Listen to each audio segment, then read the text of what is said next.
Good morning students. बेटा हम लोग डिस्कस कर रहे थे टेक्सोनॉमी के बारे में और सिस्टमेटिक्स के बारे में हमने स्टडी किया था। एनसीईआरटी और कुछ डिटेल हम पूरा कर चुके हैं। एनसीईआरटी हमने कंप्लीट कर लिया है। एक छोटा सा टर्म और है, कई बार कम्पिटिटिव एग्जाम्स में पूछ लेते हैं कि ट्यूरिल जो साइंटिस्ट है उसने टेक्सोनॉमी को 3 कैटेगरी में डिवाइड किया है। किसके बेसिस पर? टेक्सोनॉमी के स्टेजेस के बेसिस पर। वो 3 टाइप कौन कौन सी हैं? अल्फा टेक्सोनॉमी, जिसको उसने डिस्क्रिप्टिव या क्लासिकल टेक्सोनॉमी भी कहा है। ये मतलब किसके कंपैरेबल है? क्लासिकल टेक्सोनॉमी, मतलब इनिशियल पार्ट है।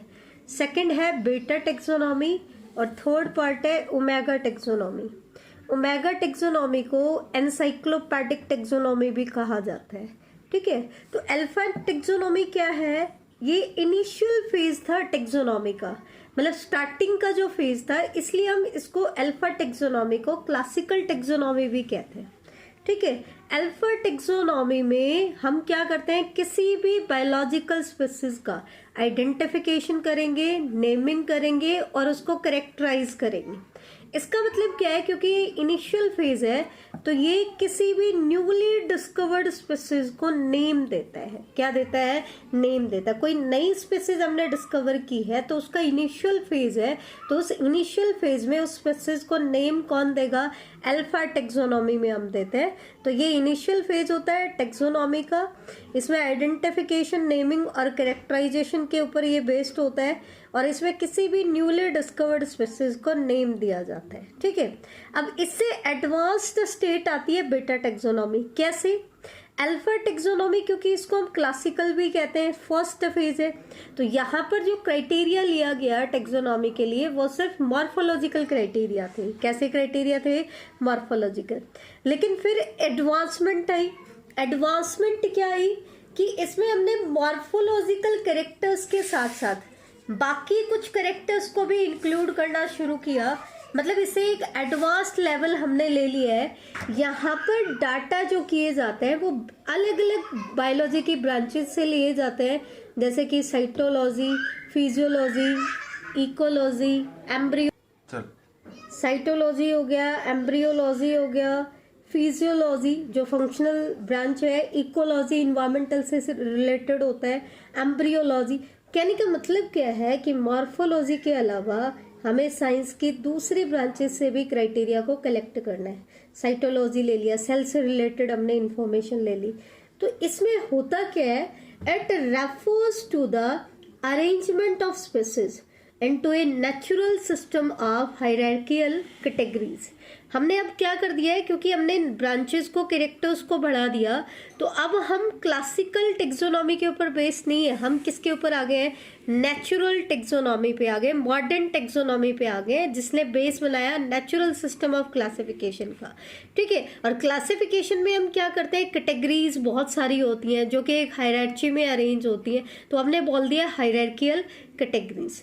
यहाँ पे क्या होता है? हर टेक्सोन के साथ हमने कुछ डायग्नोस्टिक फीचर्स भी बता दिए हैं which are unique to that taxon. मतलब थोड़ी सी डिटेल हमने बढ़ा दी है, तो ये होता है बीटा टेक्सोनॉमी। ठीक है, अब इसमें और ज्यादा एडवांसमेंट ले, कैरेक्टर्स में और ज्यादा डीपली जाए, तो वो टेक्सोनॉमी कौन सी होती है?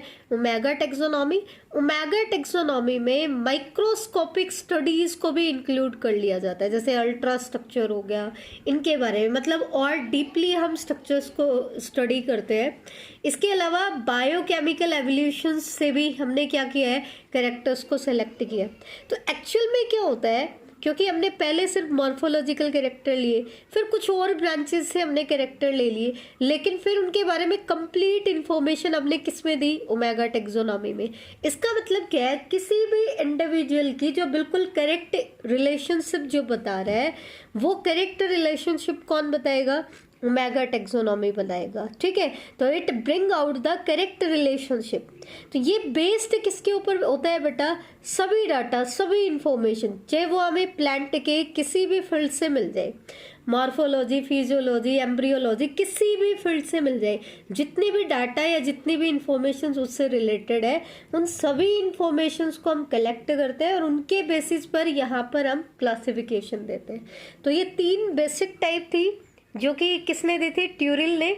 ट्यूरिल ने इन टेक्सोनॉमी को इन 3 ब्रांचेस में डिवाइड किया था। पूछ लेते हैं ट्यूरिल ने किस किस टेक्सोनॉमी को कितनी ब्रांचेस में डिवाइड किया। अल्फा में क्या करते हैं, बीटा में क्या करते हैं, ओमेगा में क्या करते हैं। तो अल्फा टेक्सोनॉमी का स्टार्टिंग फेज था, दैट मीन्स ये काफ़ी हद तक क्लासिकल टेक्सोनॉमी से रिलेटेड है। बीटा और ओमेगा में आपका आ गया मॉडर्न टेक्सोनॉमी, ठीक है। तो बीटा में जो हमने मॉडर्न में रखा और ओमेगा में और ज़्यादा एडवांस कैरेक्टर आ गए, माइक्रोस्कोपिक स्टडीज और बायोकेमिकल एवोल्यूशन हमने ले लिया। तो यहाँ पर ये टेक्सोनॉमी की कंप्लीट डिटेल आपकी कंप्लीट हो जाती है। अब नेक्स्ट इंपॉर्टेंट कैरेक्टर आता है, सेकेंड लास्ट टॉपिक आपका, टेक्सोनॉमिक कैटेगरीज। अब हमने टेक्सोनॉमी के साथ कैटेगरीज वर्ड लगा दिया है, तो मीनिंग बिल्कुल चेंज हो जाएगा। बेटा ध्यान से देखना, इसके बाद एक ही टॉपिक और बचेगा हमारा, टेक्सोनॉमिक एड्स, और दोनों ही टॉपिक इस चैप्टर के सबसे इंपॉर्टेंट टॉपिक्स में आते हैं। अब टेक्सोनॉमी में हमने क्या किया था, इसको 2 पार्ट्स में हम डिवाइड कर लेते हैं, टेक्सोनॉमी प्लस कैटेगरीज। टेक्सोनॉमी में हमने क्या किया, इंडिविजुअल को क्लासिफाई किया हमने क्लासिफाई। लेकिन जब हम किसी भी इंडिविजुअल को क्लासिफाई करते हैं तो ये जो क्लासिफिकेशन होता है, it is not a single step process. Classification एक सिंगल स्टेप प्रोसेस नहीं होता है, ठीक है। इसमें क्या होते हैं, बहुत सारे स्टेप्स होते हैं। अब इन स्टेप्स को हम क्या कहते हैं, इन स्टेप्स को हम कहते हैं कैटेगरी या रैंक।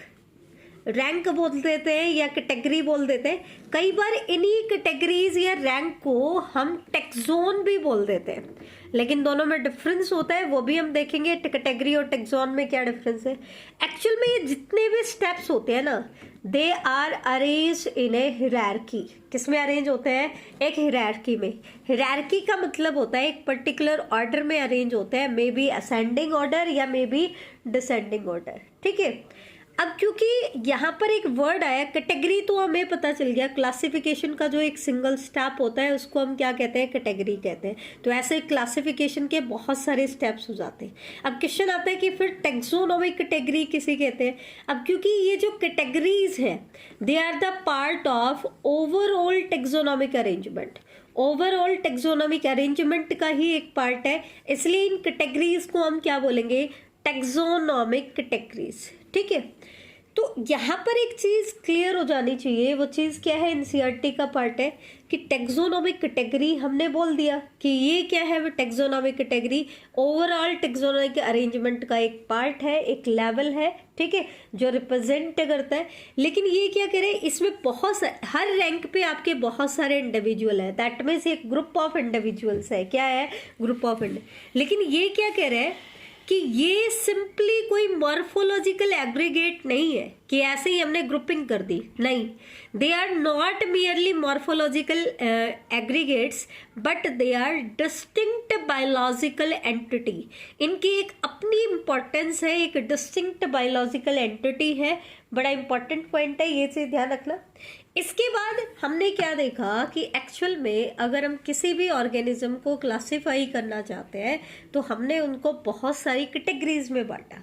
कैटेगरीज क्या है, जो ईच स्टेप है इनके, इन्हीं को हम क्या कह रहे हैं, कैटेगरी। इसका मतलब क्या है, कैटेगरी क्या है, यूनिट ऑफ क्लासिफिकेशन। कैटेगरी क्या है, यूनिट ऑफ क्लासिफिकेशन, ठीक है। और हमने पहले भी कह दिया कि कई बार कैटेगरीज को ही क्या बोल दिया जाता है, टेक्सोन भी बोल दिया जाता है। इसी को प्लूरल फॉर्म में हम बोलते हैं टेक्सा। क्या बोलते हैं, टेक्सा। तो हमने क्या कहा, एक वर्ड होता है टेक्सोन। टेक्सोन हम किसके लिए यूज कर रहे हैं, कई बार कैटेगरी को ही टेक्सोन बोल दिया जाता है, लेकिन दोनों में बड़ा डिफरेंस होता है, और इसी की प्लूरल फॉर्म होती है टेक्सा, ठीक है। अब दोनों में डिफरेंस क्या होता है, कई बार तो हम इंटरचेंजेबली यूज कर लेते हैं, लेकिन एक्चुअल में दोनों में डिफरेंस होता है। क्या, category represent the abstract term.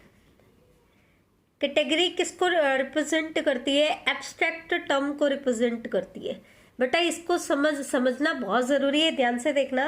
जबकि टेक्सोन क्या होता है, ये एक रियल ऑब्जेक्ट होता है। दोनों में क्या डिफरेंस है, अब एग्जाम्पल से आपको क्लियर हो जाएगा। जैसे मैं बोल रही हूँ क्लास इंसेक्टा, क्या बोला मैंने, क्लास इंसेक्टा, तो मुझे ये बताओ कि एग्जिस्ट कौन करता है, रियल एग्जिस्टेंस किसकी है, इंसेक्ट की है या क्लास वर्ड की एग्जिस्टेंस है, इंसेक्ट वर्ड की एग्जिस्टेंस है या क्लास की। तो आप देखोगे कि एग्जिस्ट तो कौन करता है, इंसेक्ट करता है। इसका मतलब रियल ऑब्जेक्ट कौन है, इंसेक्टा है। तो यहां पर इंसेक्टा वर्ड किसको डिनोट करेगा, टेक्सोन को। जबकि इस रैंक, ये कौन से रैंक की स्टेप है, तो ये रिप्रेजेंट कर रहा है क्लास को। तो क्लास जिसकी रियल एग्जिस्टेंस नहीं है उसको हम कहते हैं कैटेगरी। सिमिलरली अगर हम बोल दें किंगडम प्लांटे, तो बेटा क्या किंगडम वर्ड एग्जिस्ट करता है, नहीं। क्या एग्जिस्ट करते हैं, प्लांट्स। तो प्लांटे जो रियल एग्जिस्टेंस शो करता है वो क्या है, एक टेक्सोन है, और ये क्या है, एक कैटेगरी है। ठीक है। तो जो टेक्सोन टर्म है इसको इंट्रोड्यूस किया था international code of botanical nomenclature इन 1956। बेटा ICBN क्या है, ये कुछ स्टैंडर्ड रेफरेंसेस है जिनको हम यूज करते हैं फॉर द बायोलॉजिकल नेमिंग, और ICBN को हम यूज करते हैं प्लांट्स की नेमिंग के लिए। ठीक है। अब कुछ इंपॉर्टेंट क्वेश्चंस आते हैं, जैसे यहां तक तो हमने क्या इंपॉर्टेंट पढ़ा, टेक्सोन क्या है और कैटेगरी क्या है, दोनों में डिफरेंस क्या है। अब एक क्वेश्चन आता है कि taxa can indicate categories at different level. Taxa word हमने लिया है, टेक्सोन नहीं लिया है। टेक्सा वर्ड क्या होता है, प्लूरल। दैट मीन्स हम कई सारे टेक्सोन की बात कर रहे हैं। वो किसको रिप्रेजेंट करेंगे, अलग अलग लेवल की कैटेगरी के। इसके लिए एनसीईआरटी ने एक एग्जाम्पल दिया है सेंटेंस का, क्या देखो ध्यान से, dog is a mammal and mammals are animals.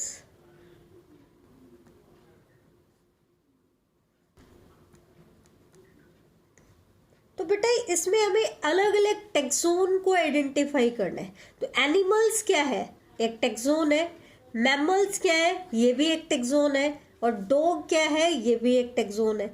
लेकिन इनकी कैटेगरी कौन सी है, तो अगर हम बात करें एनिमल्स की, तो आपको पता है एनिमल्स कौन से टेक्सोन पे आता है, कौन सी कैटेगरी पे आता है।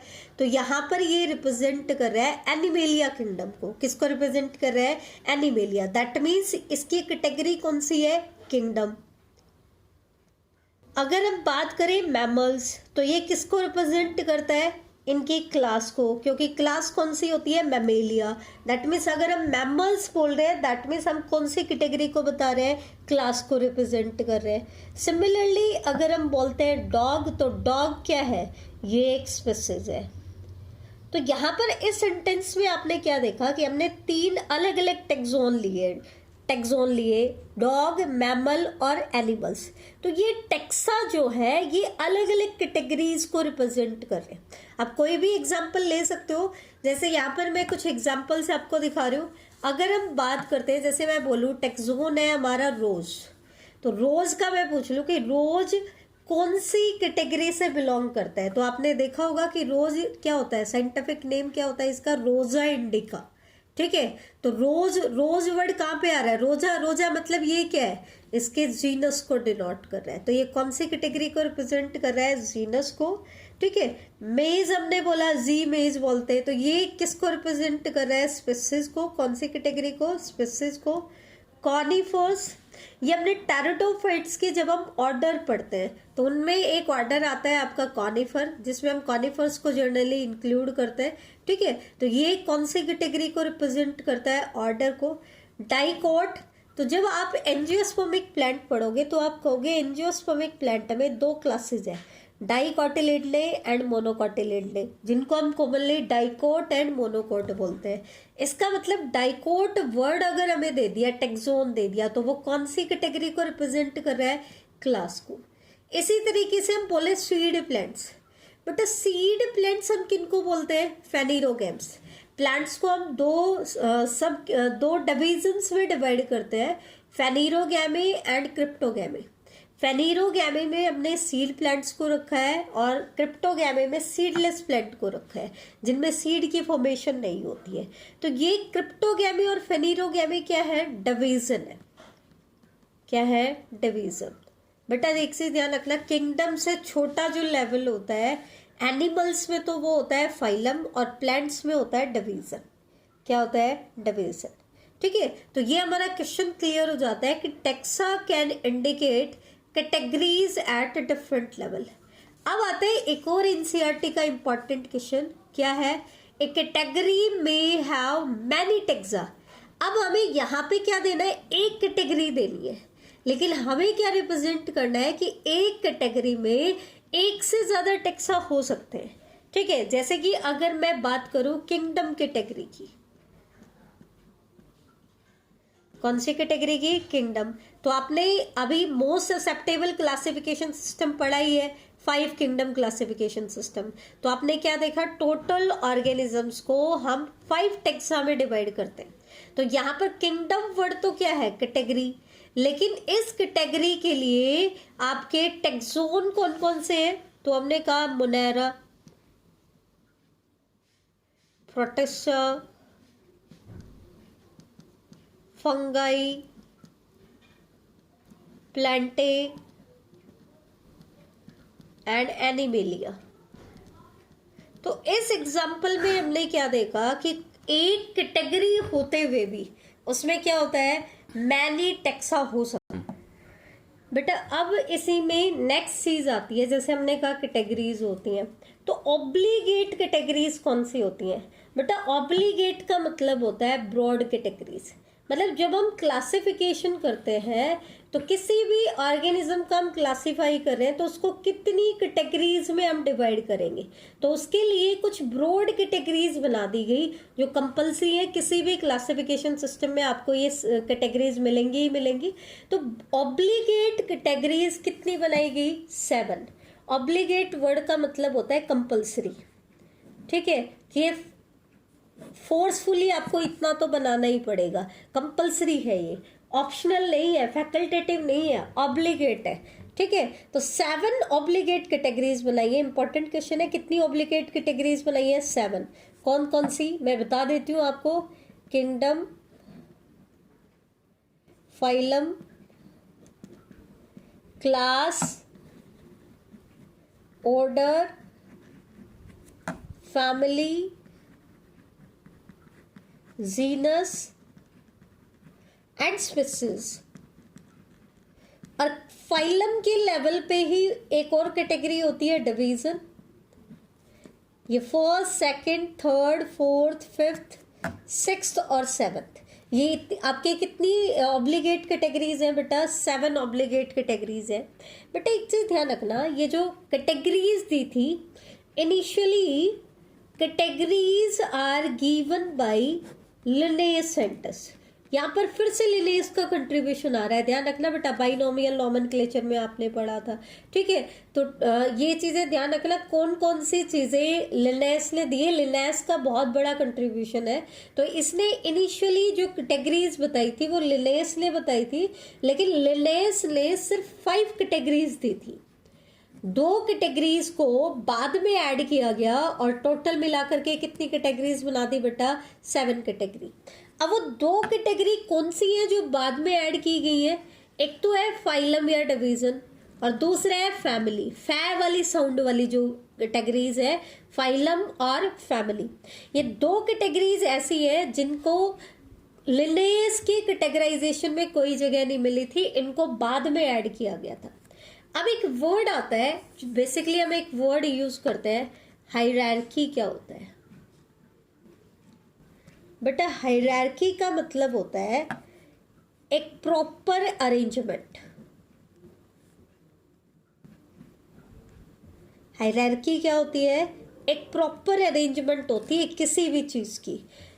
मतलब हमारे पास बहुत सारी चीजें हैं, उनको हमें एक प्रॉपर वे में अरेंज करना है। मे बी हम उनको अरेंज करें असेंडिंग ऑर्डर में, या फिर हम अरेंज करें डिसेंडिंग ऑर्डर में। किसमें अरेंज करें? डिसेंडिंग ऑर्डर में।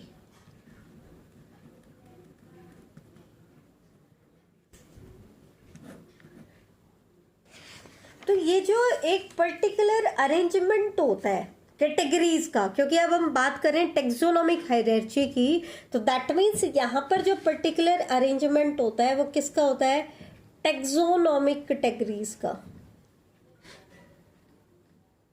अब टेक्सोनोमिक कैटेगरीज को हम कैसे अरेंज करेंगे, किस हायरार्ची में अरेंज करेंगे, दो तरीके हमारे पास होते हैं, या तो हम उनको असेंडिंग ऑर्डर में अरेंज करेंगे या फिर हम डिसेंडिंग ऑर्डर में अरेंज करेंगे। डिसेंडिंग का मतलब क्या है, सबसे पहले हमें शुरुआत करनी है हाईएस्ट कैटेगरी से और फिर हम आएंगे लोवेस्ट कैटेगरी की तरफ। जबकि असेंडिंग ऑर्डर में हमें क्या करना है बेटा, शुरुआत हमें करनी है स्मॉलेस्ट कैटेगरी से। किससे करनी है, स्मॉलेस्ट, और फिर हमें कहाँ जाना है, हमें जाना है हाईएस्ट कैटेगरी की तरफ। ठीक है, तो देखो दोनों को कैसे अरेंज करते हैं। सबसे पहले हम देख लेते हैं डिसेंडिंग। डिसेंडिंग मतलब हम शुरुआत कहाँ से कर रहे हैं, हाईएस्ट कैटेगरी से कर रहे हैं। किससे कर रहे हैं, हाईएस्ट कैटेगरी से हम कर रहे हैं। हाईएस्ट कैटेगरी कौन सी है, किंगडम।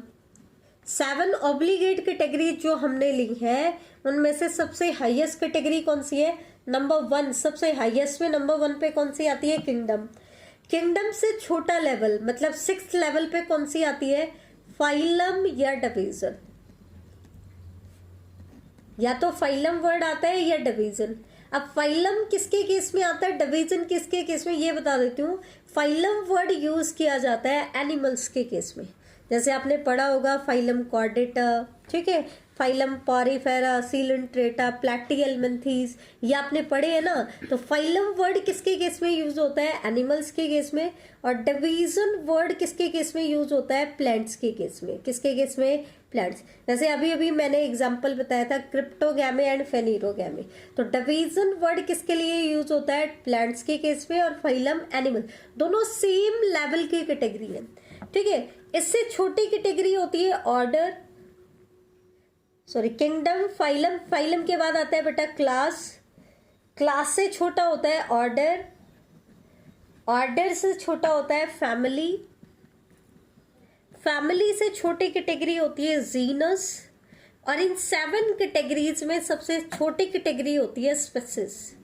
तो यहाँ पर हमने कैसे अरेंज किया, सबसे हाईएस्ट कैटेगरी हमने सबसे ऊपर रखी है आपकी किंगडम, और सबसे छोटी हमने सबसे नीचे रखी है, दैट इज स्पीसीज। अब हम देख लेते हैं इनका असेंडिंग ऑर्डर, दैट मीन्स इसका हमें जस्ट उल्टा करना है। सबसे पहले हम शुरुआत करेंगे सबसे छोटी कैटेगरी, और सबसे छोटी कैटेगरी कौन सी है, स्पीसीज। स्पीसीज से बड़ी कैटेगरी कौन सी है, जीनस।